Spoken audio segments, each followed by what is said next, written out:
Good morning class. तो आज 2 दिनों बाद रक्षाबंधन के छुट्टियों के बाद आप लोगों से फिर से मुलाकात होती है और हम लोगों ने पिछले क्लास में बेटा पी ब्लॉक के तत्वों के भौतिक गुणों का अध्ययन किया था। पी ब्लॉक के तत्वों के कुछ भौतिक गुणों का अध्ययन किया था और आज की क्लास में हम पी ब्लॉक के तत्वों के रासायनिक गुणों का अध्ययन करेंगे, उनके बारे में थोड़ी सी चीजें जानेंगे। ठीक है, तो आज हम क्या पढ़ने वाले हैं?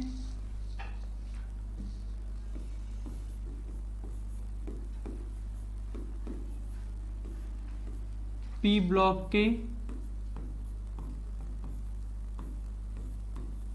तत्वों के क्या पढ़ेंगे बेटा?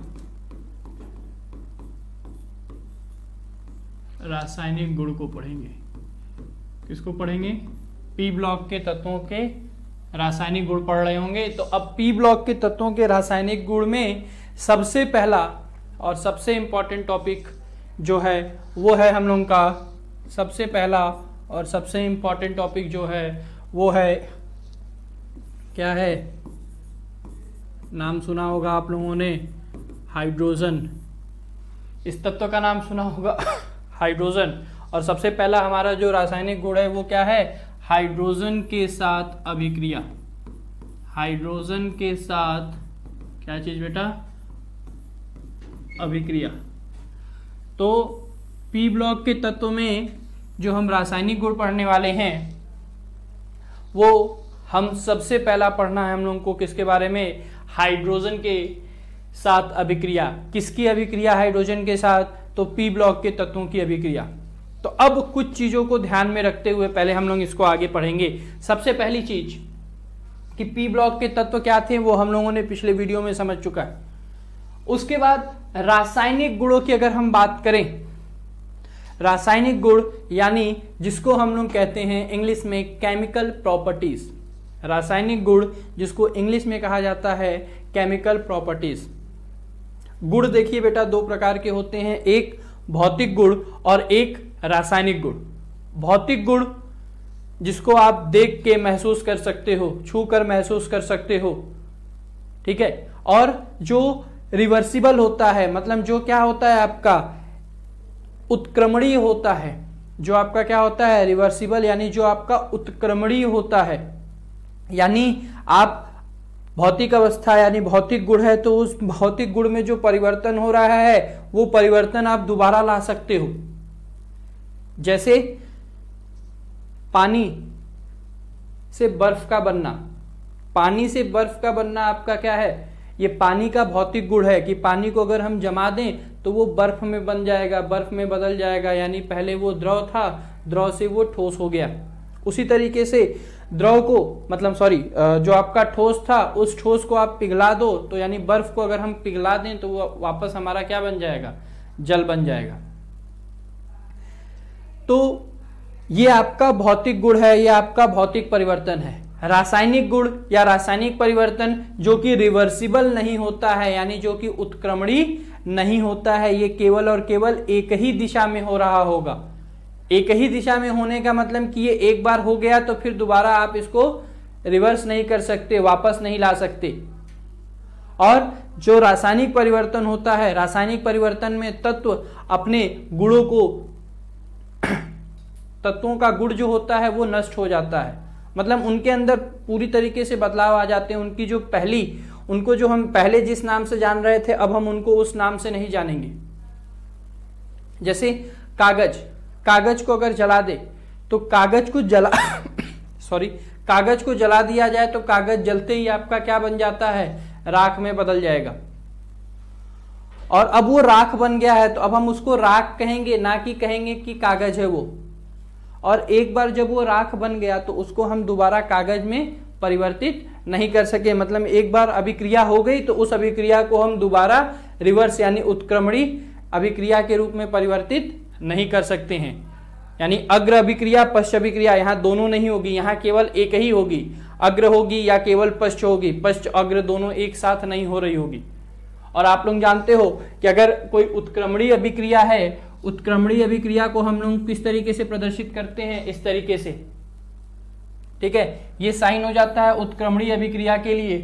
और जो डायरेक्ट रिएक्शन होता है, नॉर्मल अभिक्रिया होती है जो एक ही दिशा में हो रही होती है, उसको हम कैसे प्रदर्शित करते हैं, तो तीर द्वारा प्रदर्शित करते हैं। ठीक है, तो जो हमारी रासायनिक अभिक्रिया बेटा, जो हमारी रासायनिक अभिक्रिया है, वो रासायनिक अभिक्रिया क्या होगी, जो एक बार हो गया तो उसमें तत्व अपने तत्व का अस्तित्व खत्म हो जाता है। जैसे आपने दूध है, दूध को दबा दिया और दूध जम के आपका क्या हो गया, दही बन गया। तो अब जब दूध जम के दही बन गया है, तो अब उस दही को आप दही कहोगे, ना कि दूध कहोगे। तो दूध से दही का बनना रासायनिक अभिक्रिया है। तो उसी प्रकार से जितने भी पी ब्लॉक के तत्व हैं वो रासायनिक अभिक्रिया प्रदर्शित करेंगे, यानी किसी न किसी तत्व के साथ, किसी न किसी पदार्थ के साथ अभिक्रिया करके कुछ न कुछ बना रहे होंगे। तो उसमें हमको सबसे पहला क्या पढ़ना है, हाइड्रोजन के साथ अभिक्रिया। तो जितने भी पी ब्लॉक के तत्व हैं वो हाइड्रोजन के साथ अभिक्रिया करके, ना कि खाली पी ब्लॉक के, ना ही खाली पी ब्लॉक के, सभी पूरे जितने भी तत्व होते हैं वो आपका हाइड्रोजन के साथ अभिक्रिया करके हाइड्राइड बनाते हैं। जो तत्व होते हैं वो हाइड्रोजन के साथ अभिक्रिया करके क्या बनाते हैं, हाइड्राइड बनाते हैं। तो पी ब्लॉक के तत्वों की रासायनिक गुण में हाइड्रोजन के साथ अभिक्रिया, और एक चीज और याद रखिएगा, यहाँ पे जो हाइड्रोजन के साथ अभिक्रिया दिखा रहे होंगे वो कौन दिखा रहे होंगे बेटा, तो जो हम लोग सबसे पहला वर्ग पढ़ रहे हैं, कौन सा, वर्ग 15, जो हम ग्रुप 15 पढ़ रहे हैं, वर्ग 15 पढ़ रहे हैं, अभी हम खाली उसी की बात करेंगे। और सारे 16, 17, 18 की बात हम अभी बाद में करेंगे, क्योंकि हमको एक एक ग्रुप को लेके चलना है। तो हाइड्रोजन के साथ अभिक्रिया करके एक वर्ड में आप लोग याद रखेंगे, एक वर्ड में याद रखेंगे क्या याद रखेंगे बेटा, कि हाइड्रोजन के साथ अभिक्रिया करके ये क्या बनाते हैं, ये हाइड्राइड बनाते हैं। क्या बनाते हैं बेटा, हाइड्राइड बनाते हैं। और हाइड्राइड जो बना रहे होंगे वो किस प्रकार का हाइड्राइड होगा, तो उस हाइड्राइड का फॉर्मूला जो हो जाता है, मतलब ये जो हाइड्राइड बना रहे होते हैं उस हाइड्राइड का फॉर्मूला होता है बेटा EH3। आप ऐसे कह सकते हो, क्या कह सकते हो कि हाइड्रोजन जो मतलब पी ब्लॉक के तत्व में आपका जो वर्ग 15 यानी नाइट्रोजन फैमिली का जो तत्व है, नाइट्रोजन परिवार का जो तत्व है, नाइट्रोजन परिवार का तत्व हाइड्रोजन के साथ अभिक्रिया करके EH3 प्रकार का क्या बनाता है, हाइड्राइड बनाता है। यह हाइड्राइड बना रहा होगा, और वो हाइड्राइड किस प्रकार का होगा, EH3 प्रकार का होगा। ठीक है, EH3 प्रकार कहने का मतलब जितने भी हैं, कौन कौन से एलिमेंट थे आप लोगों को मालूम होगा बेटा, कौन कौन से थे, नाइट्रोजन था, फास्फोरस था, आर्सेनिक था, एंटीमनी था, और आपका कौन था, बिस्मिथ। ये सभी के सभी यानी नाइट्रोजन से लेके बिस्मिथ तक, ये सभी के सभी जब अभिक्रिया करते हैं किसके साथ, हाइड्रोजन के साथ, ये सभी के सभी जब हाइड्रोजन के साथ अभिक्रिया करते हैं, तो जैसे ही ये हाइड्रोजन के साथ अभिक्रिया करेंगे EH3 प्रकार का हाइड्राइड बनाएंगे। EH3 प्रकार का हाइड्राइड बनाने का मतलब जो नाइट्रोजन होगा वो NH3 बनाएगा। देखिएगा, इन सब की अभिक्रिया हाइड्रोजन के साथ होगी, तो जो नाइट्रोजन होगा वो NH3 बनाएगा, जो फास्फोरस होगा वो PH3 बनाएगा, जो आर्सेनिक होगा वो ASH3 बनाएगा, जो Sb यानी एंटीमनी जो होगा वो आपका SbS3 बनाएगा, और Bi यानी बिस्मिथ जो होगा आपका, वो आपका क्या बना रहा होगा बेटा, BiH3 बना रहा होगा। तो यानी कि जब हम हाइड्रोजन के साथ अभिक्रिया देख रहे होंगे पी ब्लॉक के तत्वों में किसका, वर्ग 15 का, तो उसमें आपका वो क्या करेंगे, हाइड्राइड बना रहे होंगे। और किस प्रकार का हाइड्राइड बना रहे होंगे, तो EH3 प्रकार का हाइड्राइड बना रहे होंगे। किस प्रकार का हाइड्राइड बना रहे होंगे, EH3 प्रकार का हाइड्राइड बना रहे होंगे, जिसमें आप चाहो तो लिख सकते हो, क्या लिख सकते हो, ये भी लिख सकते हो, जहां E बराबर क्या है बेटा, तो वर्ग 15 के तत्व, जहां E बराबर क्या है, वर्ग 15 के तत्व। वर्ग 15 के तत्व मतलब आपका कौन कौन सा, नाइट्रोजन, फास्फोरस, आर्सेनिक, एंटीमनी और बिस्मिथ है, जो हाइड्रोजन के साथ यानी H2 के साथ अभिक्रिया करेगा और क्या बनाएगा, आपके सामने लिखा हुआ है। ठीक है सर, बैलेंस नहीं है, अभिक्रिया हमारी संतुलित नहीं है, तो यहाँ पे अभी हमको अभिक्रिया को संतुलित करना नहीं सीखना। अगर आप अभिक्रिया संतुलित करना चाहते हो तो वो आप खुद से कर सकते हो। कैसे कर सकते हो? देखो यहाँ 2 हाइड्रोजन है, यहाँ 3 हाइड्रोजन है, यहाँ 1 नाइट्रोजन है, और आप जानते हो नाइट्रोजन जो है वो N2 के फॉर्म में होता है। नाइट्रोजन N2 के फॉर्म में होता है, तो नाइट्रोजन जब अभिक्रिया करेगा तो कैसे अभिक्रिया कर रहा होगा? ऐसे समझिए, नाइट्रोजन जब अभिक्रिया कर रहा होगा तो N2 प्लस H2 मतलब नाइट्रोजन हाइड्रोजन के साथ अभिक्रिया किया और क्या बना दिया? अमोनिया बना दिया, यानी NH3 बना दिया। अभी ये एग्जाम्पल आपने लिख दिया, एक एग्जाम्पल दिखा दिया, लिखा डिफिनीशन, डिफिनीशन के बाद एग्जाम्पल मतलब हेडिंग डाला, हेडिंग के बाद आपने उसका डिफिनीशन लिखा, डिफिनीशन लिखने के बाद आपने क्या बता दिया? अभिक्रिया दिखा दी। ये पूरा दिखाने के बाद किसी 1-2 की अभिक्रिया आप दिखा दो। कैसे दिखा दो? नाइट्रोजन हाइड्रोजन के साथ अभिक्रिया करेगा तो क्या बनाएगा? NH3 बनाएगा। ये बात है। और इसमें अब कैसे, क्यों, क्या बना रहा होगा? तो देखो यहाँ 1 नाइट्रोजन है, यहाँ 2 नाइट्रोजन है। अभिक्रिया को संतुलित करोगे तो संतुलित करने के लिए यहाँ पे आप 2 से मल्टीप्लाई कर दोगे, 2 से गुणा कर दोगे, और जैसे ही आप 2 से गुणा करोगे आप देख रहे हो कि हाइड्रोजन कितना हो गया बेटा? हाइड्रोजन 6 हो गया। और जब 6 हाइड्रोजन आपके सामने है तो आपको जो आपका उत्पाद में अगर 6 हाइड्रोजन है तो आपके अभिकारक में भी कितने होने चाहिए? 6 होने चाहिए। और उसको 6 करने के लिए आपको क्या करना पड़ेगा? यहां पर 3 से गुणा कर देना होगा। तो ये हमारी अभिक्रिया हो जाएगी किसकी? नाइट्रोजन की हाइड्रोजन के साथ। जैसे ही नाइट्रोजन हाइड्रोजन के साथ अभिक्रिया कर देगा, क्या बना देगा? अमोनिया बना देगा। तो आई थिंक हाइड्राइड समझ में आ गया होगा। हाइड्राइड क्या होता है? जब कोई तत्व हाइड्रोजन के साथ अभिक्रिया करता है तो हाइड्राइड बनाता है। हाइड्राइड किसे कहते हैं? जब भी कोई तत्व हाइड्रोजन के साथ अभिक्रिया करेगा तो हाइड्राइड बनाएगा। और वो हाइड्राइड किस तरीके का बनाएगा, किस प्रकार का बनाएगा? तो EH3 प्रकार का बनाएगा। इसको मैं इतना डिटेल में इसलिए बता रहा हूं क्योंकि इसमें हमको चीजें ज्यादा जाननी है, और भी जो है, लेकिन उससे ज्यादा हमको चीजें हाइड्राइड में समझनी है। तो हाइड्राइड EH3 प्रकार का बनाएगा, जहां E जो है वो वर्ग 15 के तत्व होंगे। कैसे बनाएगा? तो ये वर्ग 15 के तत्व सभी हाइड्रोजन के साथ अभिक्रिया करके इस प्रकार के कुछ यौगिक बना रहे होंगे। ठीक है, और अगर आप इनको और डिटेल में समझना चाहते हो तो एक एक का एग्जाम्पल आप लिख सकते हो। जैसे नाइट्रोजन का एग्जाम्पल लिखा आपने हाइड्रोजन के साथ, और क्या बना दिया? अमोनिया बना दिया। बात समझ में आई होगी यहां तक। कुछ बच्चों का ये था लास्ट वीडियो में कमेंट कि सर क्वेश्चन बताइए, इंपॉर्टेंट क्वेश्चन पी ब्लॉक के। बेटा पी ब्लॉक के इंपॉर्टेंट क्वेश्चन आपको बताए जाएंगे, लेकिन अभी आप पहले थोड़ा पढ़ तो लो। थोड़ा पढ़ लोगे तो क्वेश्चन बताएंगे तो समझ में भी आएगा।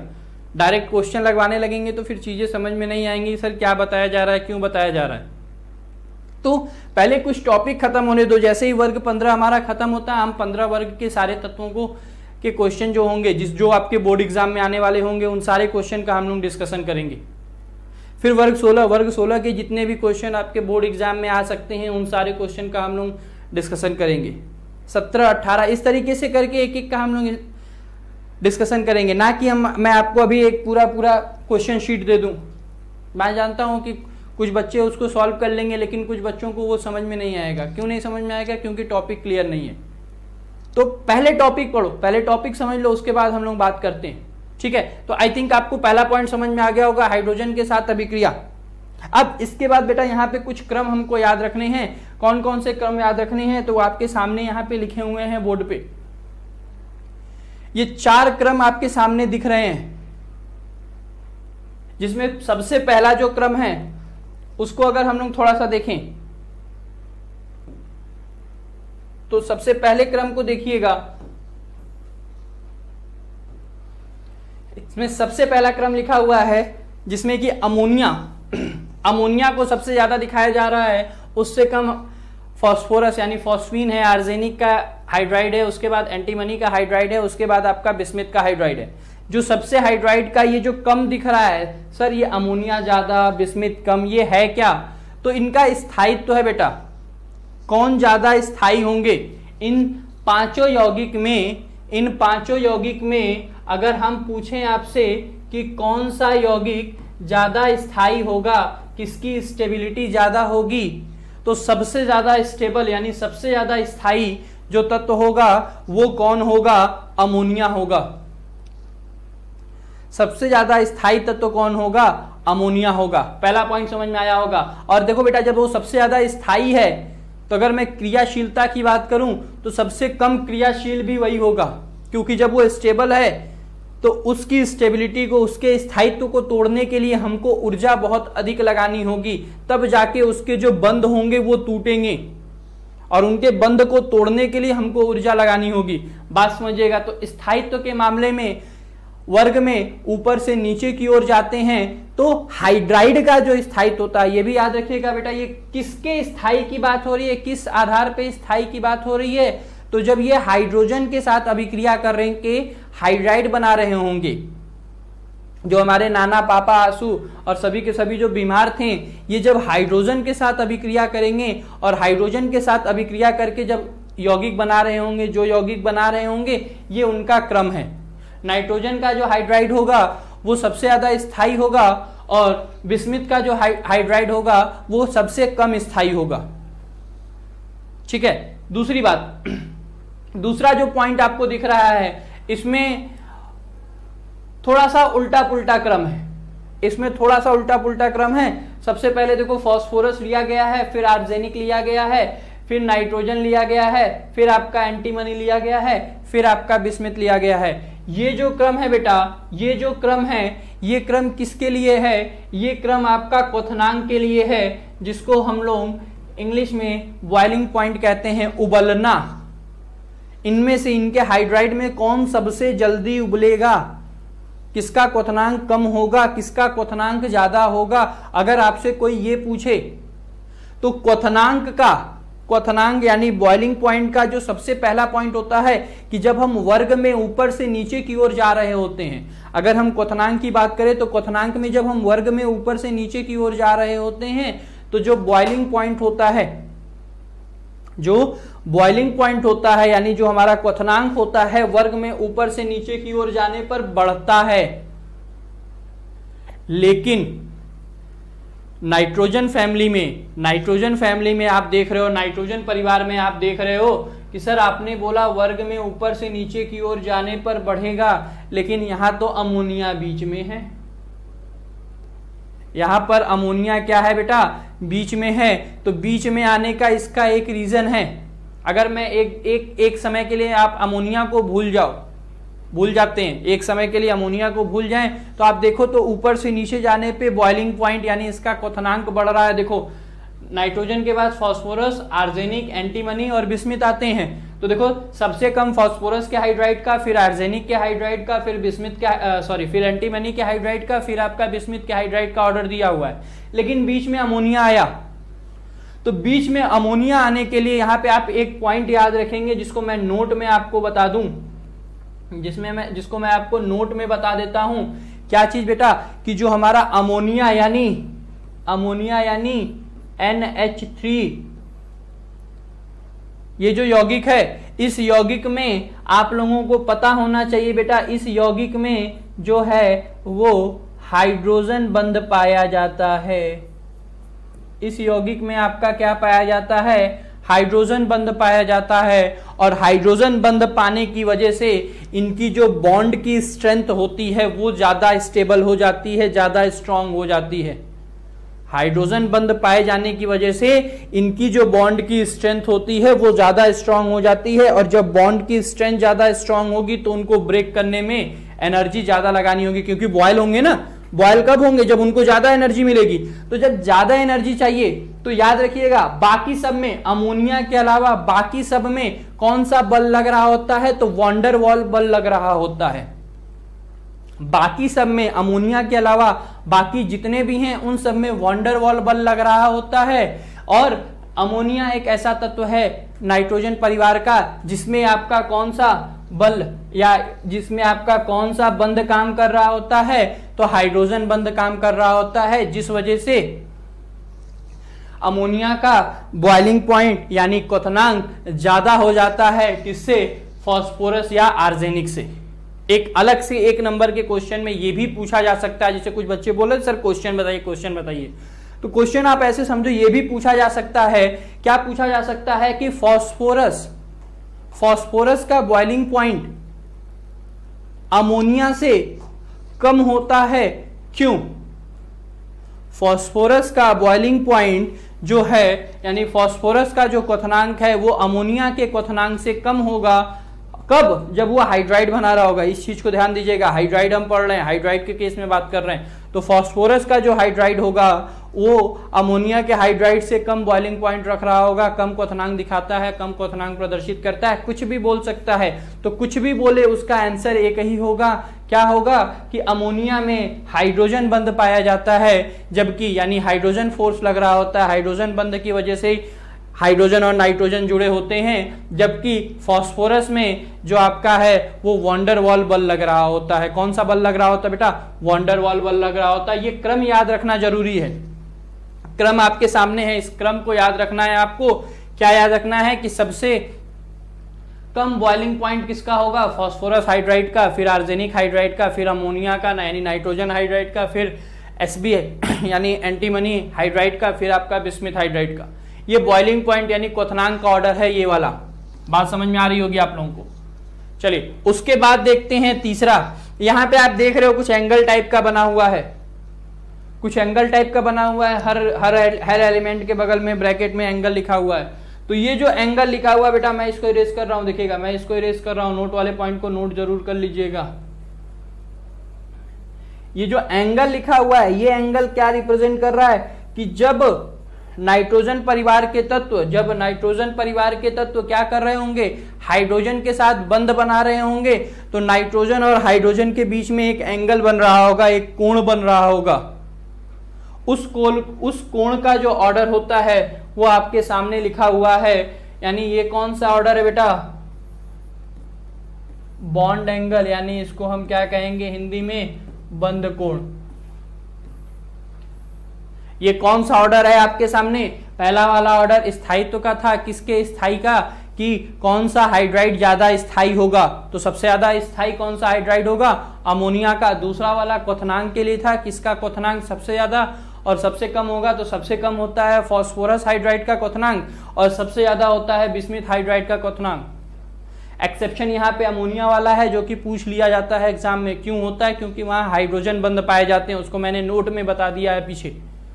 उसके बाद जो तीसरा पॉइंट आपको यहाँ दिख रहा है, इस तीसरे पॉइंट को हम लोग क्या कहते हैं? बंध कोण। बंध कोण पूछ लिया जाता है कि नाइट्रोजन हाइड्रोजन के साथ अभिक्रिया करेगा तो बंध बनाएगा। तो उसमें आपका सीधे सीधे दिख रहा है बेटा, नाइट्रोजन का जो बंध एंगल होता है वो सबसे कम, फिर फास्फोरस, फिर आर्सेनिक। और आर्सेनिक और एंटीमनी के हाइड्राइड का जो बंध कोण होता है वो लगभग बराबर होता है। पूरा बराबर नहीं होता है, लगभग। ये देखो 91.8 डिग्री है और यहाँ पे आपका 91.3 डिग्री है। तो 0.5 डिग्री का ही अंतर है, बहुत ज्यादा अंतर नहीं। तो ये अप्रॉक्स में बराबर होते हैं, लगभग बराबर होते हैं। किसके? आर्सेनिक के हाइड्राइड और एंटीमनी के हाइड्राइड का। और सबसे कम किसका हो जाएगा? बिस्मिथ के हो जाएंगे। सबसे कम बॉन्ड एंगल कहां होगा? बंध कोण कहां होगा? बिस्मिथ का होगा।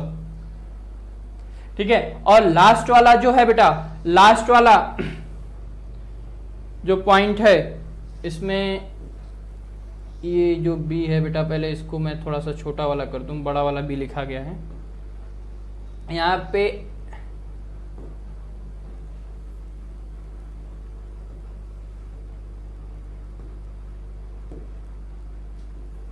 यहाँ पे SbH3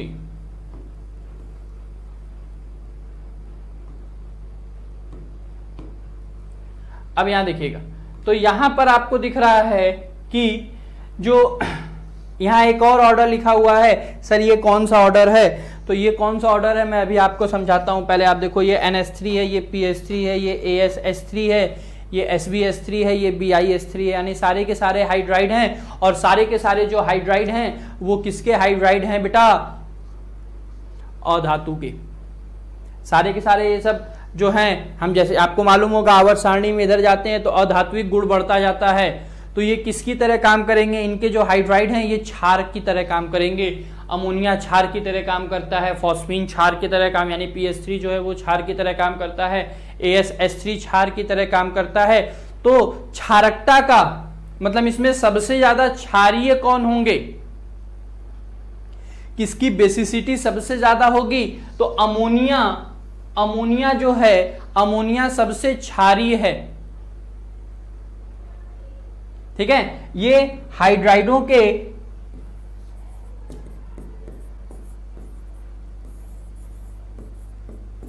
क्षारीयता यानी बेसिसिटी को बतलाता है। ठीक है, तो बेसिसिटी का क्रम क्या हो जाएगा, तो अमोनिया का सबसे ज्यादा, फिर उससे कम आपका फॉस्फीन यानी PH3 का, फिर ASH3 का, फिर SbH3 का, उसके बाद SbH3 का कम हो जाता है आपका किससे, BiH3 से। यहां देखो थोड़ा सा यहां ऑर्डर में अंतर है, यहां और यहां देखो थोड़ा सा, अभी तक ये क्या था, घटते हुए क्रम में चल रहा था, फिर यहां बढ़ जाता है।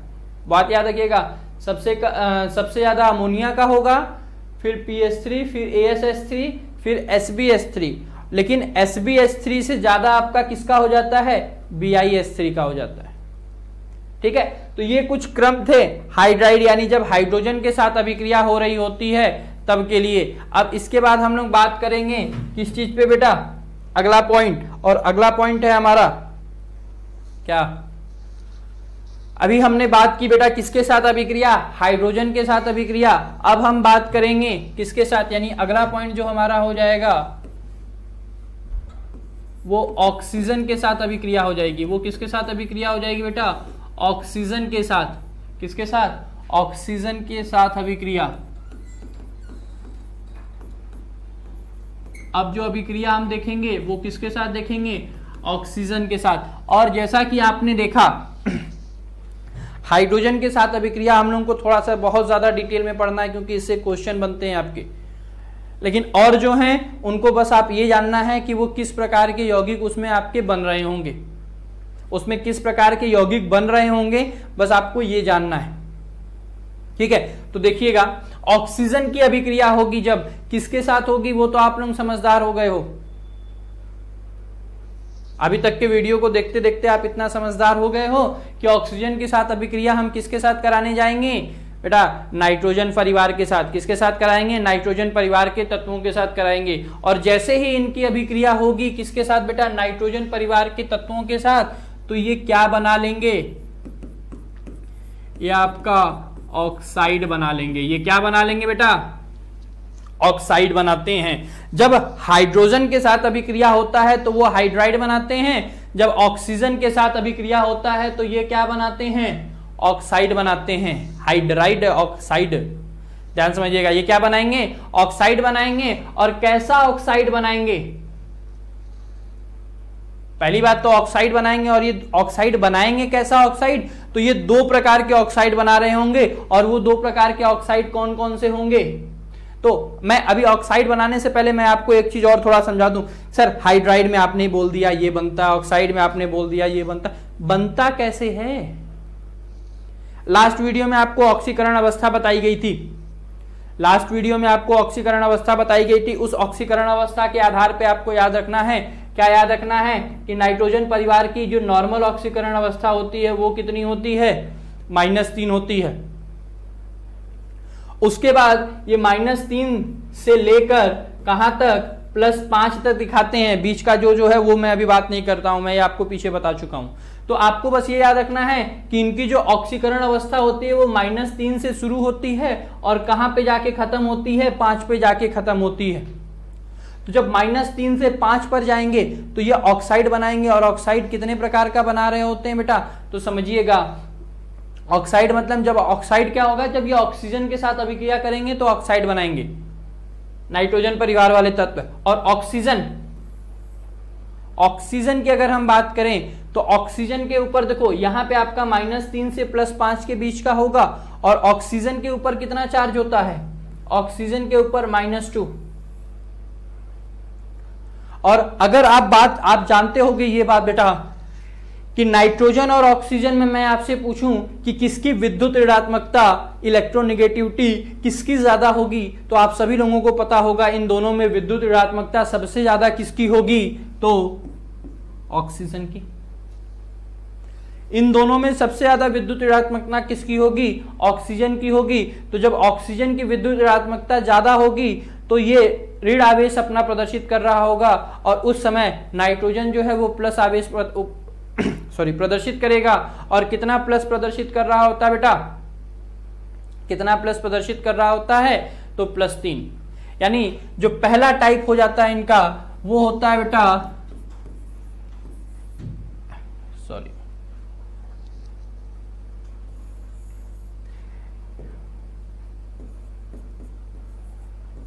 E2O3 प्रकार। बात समझिएगा, ये सबसे पहला कौन सा टाइप बनाते हैं बेटा, E2O3 प्रकार। E2O3 प्रकार सर मतलब नहीं समझे। जहां E अभी आप लोगों को पीछे बताया गया है, E क्या है, नाइट्रोजन परिवार के तत्व हैं जिसमें आपके nitrogen, phosphorus, arsenic, antimony, bismuth आ रहे होंगे। तो E की जगह पे आप कुछ भी रखो, नाइट्रोजन रखोगे, और इस समय नाइट्रोजन अपना कितने अवस्था दिखा रहा होगा, +3। और तो 2 लिखा हुआ बेटा, क्या लिखा हुआ है, E2। E2 मतलब जो नाइट्रोजन होगा वो 2 बार होगा। E2 मतलब, अभी मैं एग्जांपल समझाऊंगा लेकिन पहले ऐसे समझ लो, नाइट्रोजन कितनी बार होगा, 2 बार होगा। तो 1 के ऊपर 3, तो 2 के ऊपर कितना हो जाएगा, 6 हो जाएगा। और इस 6+ को संतुलित करने के लिए जो हम माइनस यानी जो ऑक्सीजन लगा रहे हैं, जो ऑक्सीजन लगा रहे हैं, एक ऑक्सीजन के ऊपर अभी मैंने बताया -2 होता है, तो मुझे 6 को संतुलित करना है। तो 6 को संतुलित करने के लिए हमको ऑक्सीजन कितना चाहिए, 3 चाहिए। तो E2O3 करेंगे तो हमारा अब ये ऑक्सीजन का कितना आ जाएगा, -6 आ जाएगा। तो ये प्लस का 6 माइनस का 6 कैंसिल हो जाएगा, और ये जो तत्व हमारा बनेगा ये उदासीन यौगिक बनेगा। ये जो यौगिक बनेगा हमारा कैसा यौगिक बनेगा, उदासीन यौगिक बनेगा। तो सबसे पहला ये किस प्रकार का ऑक्साइड बनाएगा, E2O3 प्रकार का ऑक्साइड बनाएगा। किस प्रकार का बनाएगा बेटा, E2O3 प्रकार का ऑक्साइड बना रहा होगा। उसके बाद दूसरा कौन सा बनाता है बेटा, तो ये दूसरा बनाता है बेटा E2O5 प्रकार का। पहला बनाएगा E2O3 प्रकार का ऑक्साइड, पहला E2O3 प्रकार का ऑक्साइड बनाएगा, और दूसरा जो है बेटा वो E2O5 प्रकार का ऑक्साइड बनाएगा। बात याद रखिएगा, पहला E2O3 प्रकार का, दूसरा E2O5 प्रकार का। E2O3 प्रकार के ऑक्साइड में मैं थोड़ा सा यहाँ पे आपको शॉर्ट में समझा दूं, E2O3 प्रकार के ऑक्साइड में जो E की ऑक्सीकरण अवस्था होगी, जो E की ऑक्सीकरण अवस्था होगी वो कितनी होगी, +3 होगी। और E2O5 प्रकार में, E2O5 प्रकार में जो E की ऑक्सीकरण अवस्था होगी वो कितनी होगी, +5 होगी। बात समझिएगा, यहाँ 2 चीज बस याद रखनी है। ऑक्साइड ये 2 प्रकार का बनाता है, कौन कौन सा, E2O3 प्रकार, E2O5 प्रकार। जहां E क्या है तो वो आप पीछे भी लिख चुके हो, मैं एक बार फिर से लिख देता हूं। क्या लिख देता हूं, जहां E बराबर क्या है बेटा, वर्ग 15 के तत्व। जहां E क्या है, वर्ग 15 के तत्व हैं। ठीक है, अब E जो है वर्ग 15 का तत्व है। वर्ग 15 के तत्व में क्या क्या होगा, 2 प्रकार का बनाएगा। मैं दोनों के एग्जांपल लिख ले रहा हूं कैसे कैसे बनाएगा। एक तो बेटा देखो किस टाइप का बनाएगा, E2O3 टाइप का बनाएगा, और एक कौन सा बनाएगा, एक आपका E2O5 प्रकार का बनाएगा। तो जब E2O3 बना रहा होगा तो बात समझ रहे हो, नाइट्रोजन ऑक्सीजन के साथ ही अभिक्रिया करेगा। इसमें भी नाइट्रोजन ऑक्सीजन के साथ, मतलब दोनों ही केस में नाना पापा आंसू सब बीमार, ये जो हैं ये अभिक्रिया किसके साथ कर रहे होंगे, ऑक्सीजन के साथ। और जैसे ही ये ऑक्सीजन के साथ अभिक्रिया करेंगे ये E2O3 और E2O5 के ऑक्साइड बनाने लगेंगे। और कैसे बनाने लगेंगे, तो यहां देखिएगा कैसे बनाने लगेंगे। तो जब नाइट्रोजन करेगा तो वो N2O3 बनाएगा, फिर नाइट्रोजन के बाद फास्फोरस है, तो जब फास्फोरस करेगा तो वो P2O3 बनाएगा, उसके बाद AS2O3 बनेगा, उसके बाद SbO3 बनेगा, Sb2O3 बनेगा, उसके बाद Bi2O3 बनेगा। बात समझ में आ रही होगी।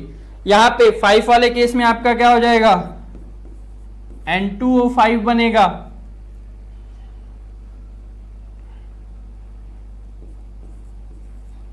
P2O5 बनेगा, AS2O5 बनेगा, Sb2 O5 बनेगा और सबसे लास्ट में Bi2O5 बनेगा। तो कौन कौन से ऑक्साइड बनेंगे वो आप लोगों को देख के समझ में आ गया होगा। जब इस वर्ग के तत्व ऑक्सीजन के साथ अभिक्रिया करेंगे, जब इस वर्ग के तत्व ऑक्सीजन के साथ अभिक्रिया करेंगे तो दो प्रकार के ऑक्साइड बनाएंगे। कौन कौन से? E2O3 और E2O5, जहां पे E2O3 में E जो है वो +5 ऑक्सीकरण अवस्था प्रदर्शित कर रहा होगा और E2O5 वाले में जो ये है आपका ये इसमें +3 और इसमें आपका कितना +5। ठीक, E क्या है? वर्ग 15 के तत्व हैं। वो कैसे कैसे ऑक्साइड बनाएंगे वो आपके सामने बोर्ड पर है। तो आई थिंक यहां तक के पॉइंट आप सभी लोगों को क्लियर हो गए होंगे। चलिए, तो अब ऑक्साइड के बाद अगला चलते हैं। ऑक्साइड के बाद अगला चलते हैं। तो अगला हम लोग देखेंगे बेटा, अगला क्या होता है। अगला जो होता है वो होता है बेटा, इसको ऐसे कर देते हैं।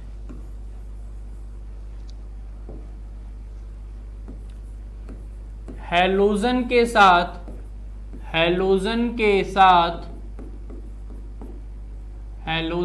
साथ क्या भाई अभी तक जो करा रहे थे, क्या करा रहे थे? अभिक्रिया। तो अब जो हम अभिक्रिया देखेंगे वो किसके साथ देख रहे होंगे? हैलोजन के साथ देख रहे होंगे। सर ये कौन सा नया नाम आ गया? ये कौन सा नया नाम आ गया? तो अभी इस नाम को आप लोग आगे पढ़ोगे अलग से। हैलोजन जो होता है बेटा, हैलोजन हम वर्ग 17 के तत्वों को कहते हैं। वर्ग 17 के तत्वों को हैलोजन कहा जाता है और इनको हम लोग X से प्रदर्शित करते हैं। किससे प्रदर्शित करते हैं? X से। तो ये अभी हमको अगला वर्ग 17 पढ़ेंगे तो वहां डिटेल में पढ़ेंगे, लेकिन जो ये तत्व हैं ये हैलोजन के साथ अभिक्रिया करके कुछ यौगिक बनाते हैं, उनको हमको समझना है। इसलिए यहाँ पे मैं थोड़ा सा बता रहा हूँ। वर्ग 17 के तत्वों को क्या कहा जाएगा? हैलोजन कहा जाएगा, जिसको X से प्रदर्शित करते हैं। और इसमें कौन कौन से आते हैं तो मैंने आप लोगों को बताया हुआ है बेटा। कौन कौन से? फिर कल बाहर आई आंटी, बताया था आप लोगों को। फिर कल बाहर आई आंटी मैंने बोला था। वर्ग 17 और वर्ग 18 इतनी बार हम प्रयोग में लाएंगे कि वो हमको याद हो जाएगा। फिर कल बाहर आई आंटी, fluorine, chlorine, bromine, iodine, astatine. आप ऐसे भी नाम याद रख सकते हो, बट थोड़ा सा ट्रिक से याद रखोगे तो और अच्छा लगेगा। फिर कल बाहर आई आंटी, किस लिए आई थी वो मैंने पहले ही वीडियो में बताया हुआ था कि वो बाहर किस लिए आई थी। तो अब हैलोजन के साथ अभिक्रिया, जब हैलोजन के साथ अभिक्रिया करेंगे बेटा, तो अभी तक आपने देखा कि हाइड्रोजन के साथ अभिक्रिया किया तो हाइड्राइड बनाया, ऑक्सीजन के साथ अभिक्रिया किया तो ऑक्साइड बनाया। तो हैलोजन के साथ भी अभिक्रिया करेगा तो कुछ ना कुछ बनाएगा। क्या बना रहा होगा? मैंने बोला ना, नया बन जाएगा, क्योंकि रासायनिक अभिक्रिया है। रासायनिक अभिक्रिया में चीजें बदल जाती हैं, नई चीजें मिलने लगती हैं। वहां हाइड्राइड मिला, फिर ऑक्साइड मिला, और यहाँ पे क्या मिलता है? यहाँ जो मिलता है उसको हम लोग हैलाइड कहते हैं। क्या कहते हैं? हैलाइड। और हैलाइड की बात करेंगे तो हैलाइड ये दो प्रकार के बनाएंगे। हैलाइड कितने प्रकार के बना रहे होते हैं? दो प्रकार के हैलाइड बना रहे होते हैं। पहला EX3 प्रकार का, पहला कौन सा होगा बेटा? EX3 प्रकार का हैलाइड होगा। और दूसरा हैलाइड जो होता है वो आपका EX5 प्रकार का होता है। पहला हैलाइड EX3 प्रकार का और दूसरा हैलाइड जो होता है वो EX5 प्रकार का होता है। और ध्यान से देखिएगा, यहां पर कहां पर देखें? यहीं पर देख लेते हैं। जहां E बराबर तो आपको मालूम ही है, जहां E बराबर क्या है? वर्ग 15 के तत्व। E बराबर क्या है? वर्ग 15 के तत्व हैं। और X बराबर क्या है? जो ये X है वो क्या है बेटा? तो X बराबर वर्ग 17 के तत्व। इस चीज को याद रखिएगा। E बराबर 15 के तत्व, X बराबर 17 के तत्व, जिसको हम लोग हैलोजन के नाम से जानते हैं। और इसमें कौन कौन रहता है बेटा? फ्लोरीन, क्लोरीन, ब्रोमीन, आयोडीन और एस्टेस्टीन। फ्लोरीन, क्लोरीन, ब्रोमीन, आयोडीन और एस्टेस्टीन वर्ग 17 के तत्व हैं जो वर्ग 15 के तत्वों के साथ अभिक्रिया करके क्या बना रहे होते हैं, हैलाइड बना रहे होते हैं। और कितने प्रकार का हैलाइड बना रहे होते हैं, तो 2 प्रकार का बना रहे होते हैं, एक EX3 और एक EX5। एक EX3 और एक क्या बना रहे होंगे, EX5 प्रकार का हैलाइड बना रहे होंगे, जिसको हम लोग स्क्रीन पे देखें। तो अगर हम स्क्रीन पे देखते हैं कि कौन कौन बेटा, तो नाना पापा आंसू सब बीमार, यानी नाइट्रोजन, फास्फोरस, आर्सेनिक, एंटीमनी और बिस्मिथ, जैसा कि अभी तक हम लोग देख रहे थे, ये सभी के सभी अभिक्रिया करेंगे किसके साथ, X2 के साथ। किसके साथ अभिक्रिया करेंगे, X2 यानी हैलाइड के साथ, हैलोजन के साथ अभिक्रिया करेंगे। और हैलोजन के साथ अभिक्रिया करके उत्पाद देंगे। उत्पाद में क्या देंगे, 2 प्रकार का उत्पाद देंगे। कौन कौन सा उत्पाद रहेगा वो मैं आपको यहां दिखा रहा हूं। एक आपका रहेगा EX3 प्रकार का, और एक अगला उत्पाद रहेगा वो क्या रहेगा, EX5 प्रकार का। ठीक है, तो अब जैसा कि आप जानते हो तो वैसा ही मैं यहां लिखता हूं। जब ये बनाएगा बेटा तो क्या बनाएगा, NCl, सॉरी Cl नहीं, ये तो Cl मैंने पर्टिकुलर ले लिया, तो हमको पर्टिकुलर नहीं देखना है, हमको क्या देखना है, X के साथ देखना है। तो NX3, PX3, ASX3,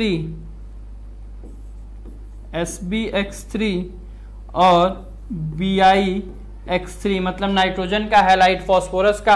और हाँ, इसको जो हम कहेंगे 3 हैलोजन है तो ट्राई हैलाइड, ये भी समझिएगा। 3 है तो ट्राई, 5 है तो पेंटा। 3 है तो ट्राई हैलाइड और ये 5 है तो पेंटा, यानी नाइट्रोजन परिवार का ट्राई हैलाइड, नाइट्रोजन परिवार का पेंटा हैलाइड। बात समझिएगा, तो nitrogen trihalide, penta trihalide, arsenic trihalide, ये AS है, A5 मत समझ लीजिएगा इसको, SBX3, BIX3। अब जब दूसरे वाले की बात करेंगे यानी EX3 प्रकार का, तो नाइट्रोजन हैलोजन के साथ अभिक्रिया करके EX3 प्रकार का नहीं बनाता है, ये नहीं बनाता है, फॉर्मेशन नहीं होगा। या फिर मैं इसको ऐसे नहीं लिखूं ना, क्योंकि क्रॉस बनाएंगे तो आप लोगों को लगेगा कि X लिखा हुआ है। तो यहां पे आप लिख लो, यहां पे लिख लो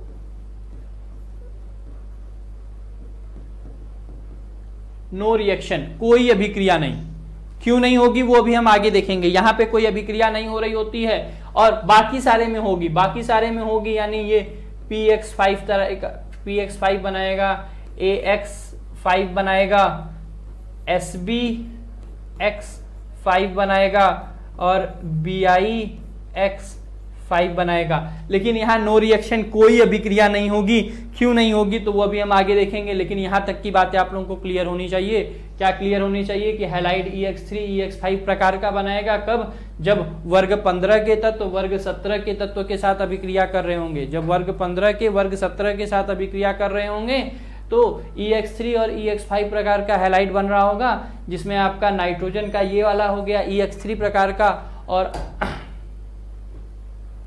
EX5 प्रकार में नाइट्रोजन अभिक्रिया नहीं कर रहा होता है। बात समझ में आ रही होगी, नाइट्रोजन अभिक्रिया करके EX5 प्रकार का नहीं बना रहा होता है। क्यों नहीं बना रहा होता है तो उसको हम लोग थोड़ा सा आगे देखते हैं। ये एक बहुत ही इंपॉर्टेंट क्वेश्चन है, बार बार पूछा जाता है, तो इस क्वेश्चन को आप लोग ध्यान में रख लीजिएगा। क्या क्वेश्चन क्या पूछा जा रहा होता है बेटा, क्वेश्चन आपको आ जाता है कि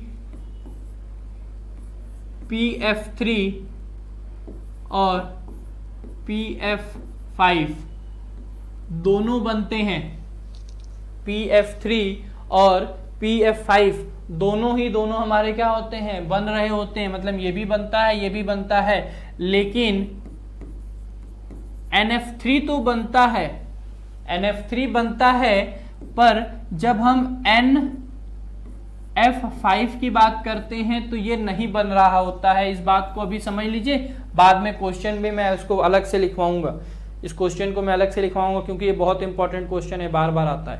तो NF5 क्यों नहीं बन रहा होता बेटा, तो याद करिए, अगर हम लोग नाइट्रोजन को देखें, हम लोग नाइट्रोजन को देखें तो इसके पास 7 इलेक्ट्रॉन होते हैं, नाइट्रोजन के पास 7 इलेक्ट्रॉन होते हैं, और इसका इलेक्ट्रॉनिक विन्यास करेंगे तो 1s2 2s2 और 2p3 होता है। वहीं दूसरी तरफ हम फास्फोरस को लेके देखते हैं, फास्फोरस के पास परमाणु क्रमांक 15 यानी 15 इलेक्ट्रॉन होंगे। और जब हम इसका इलेक्ट्रॉनिक विन्यास करेंगे तो 1s2 2s2 2p3 3s2 और 3p3 होता है। तो जैसा कि आपने देखा, जब दोनों को यानी नाइट्रोजन को हमको क्या बनाना है, NF3 बनाना है। नाइट्रोजन जब NF3 बनाना होगा तो ये जो पी ब्लॉक में 3 इलेक्ट्रॉन है, पी कक्षक में जो 3 इलेक्ट्रॉन है, मैं पी कक्षक बना दूं तो पी कक्षक आपको ऐसा दिखता है, 3 इलेक्ट्रॉन, 1 2 और 3। इस S के लिए मैं बात करूं तो इसके लिए कितने होंगे, ये 2 इलेक्ट्रॉन होंगे, ये 2s2 का, ये 2p3 का। यहां पर उसी तरीके से यहां पर देखिए, ये आपका 3s का और ये 3p3 का, ये 3p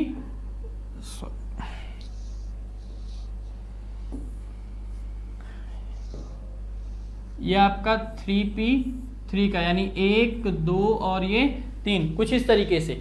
तो जब NF3 बनाना होगा या जब हमको PF3 बनाना होगा तो उस कंडीशन में क्या होगा कि NF3 बनाना होगा तो ये जो 3 फ्लोरीन हैं, 3 फ्लोरीन जिनको एक एक इलेक्ट्रॉन की आवश्यकता होती है, 3 फ्लोरीन जिनको एक एक इलेक्ट्रॉन की आवश्यकता होती है, वो कुछ यहां पर देखो ऐसे 1 2 और 3, जहां मैंने X क्रॉस किया हुआ है वहां समझिएगा, एक फ्लोरीन का X यहाँ पे, एक फ्लोरीन का 1 इलेक्ट्रॉन यहाँ पे, एक फ्लोरीन का 1 इलेक्ट्रॉन यहाँ पे, और ये तीनों एक एक इलेक्ट्रॉन के साथ जुड़कर यौगिक बना लेते हैं कौन सा, NF3। उसी तरीके से PF3 जब बनाना होता है तो ये क्या होता है, 1 2 और 3, ये 3 बना लेता है, PF3 बन जाता है। लेकिन जब हम इससे थोड़ा सा आगे बात करें, पहले मैं यहां बात करता हूं PF5 में। मैं जब बात करूं PF5 की तो PF5 के केस में क्या होगा बेटा, आप लोग देख रहे हो कि तीसरे कक्षक में इलेक्ट्रॉन जाने लगे हैं। तो तीसरे कक्षक में जब इलेक्ट्रॉन जाने लगे हैं ना बेटा, तो इसके पास एक 3D ऑर्बिट होगा जिसमें 0 इलेक्ट्रॉन होंगे। इसके पास एक 3D कक्षक होगा, उस 3D कक्षक में 0 इलेक्ट्रॉन होंगे। अभी वहां तक फिलिंग हुई नहीं है, वहां तक अभी इलेक्ट्रॉन भरे नहीं गए, लेकिन वो है हमारे पास। तो फास्फोरस के पास 3D उपस्थित होता है, और जब 3D उपस्थित होता है और जब इसको PF5 बनाना होता है तो क्या होता है कि ये S का 1 इलेक्ट्रॉन जो है, यहाँ पे बगल में ये जो D होगा, ये बगल में जो D होगा, 1 इलेक्ट्रॉन जो है वो एक्साइट होके, उत्तेजित होकर आपका चला जाता है 3D में। और PF5 बनाने के केस में आपका क्या हो जाता है, मैं बस लास्ट वाला लिख रहा हूं, ये S, ये P और उसके बगल का D, ये उसके बगल का D, क्या होगा, पहले इसमें 2 था, इसमें 1 1 था, लेकिन अब क्या हुआ, जब इसको PF5 बनाना था तो उस अवस्था में यहां से 1 इलेक्ट्रॉन उत्तेजित होकर कहां आ गया है, D में आ गया है, और D में आ गया है तो वो कुछ ऐसा हो गया। और जब इसको PF5 बनाना है तो 1 2 3 4 और ये 5, और ये आपका देखो पूरा का पूरा, ये आपका देखो पूरा का पूरा इतना बाहरी कोष जो है अभिक्रिया में भाग ले रहा है, इतना बाहरी कोष अभिक्रिया में भाग ले रहा है। तो PF5 में जो हाइब्रिडाइजेशन हो जाता है वो क्या हो जाता है, sp3d हो जाता है। और यहाँ पे जो हाइब्रिडाइजेशन होता है PF3 में, वो आपका क्या होता है, sp3 होता है।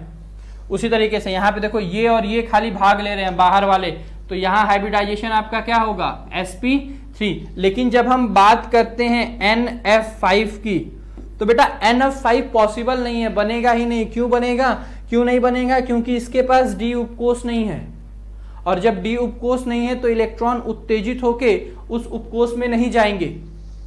तो इलेक्ट्रॉन उत्तेजित होके उस कोष में नहीं जाते हैं, इसलिए NF5 नहीं बन रहा होता है। तो यहां तक बात समझ में आई होगी आप लोगों को। तो आज के लिए हम लोग इतना ही रखते हैं, इसके बाद फिर कल के क्लास में बात करेंगे। Thank you.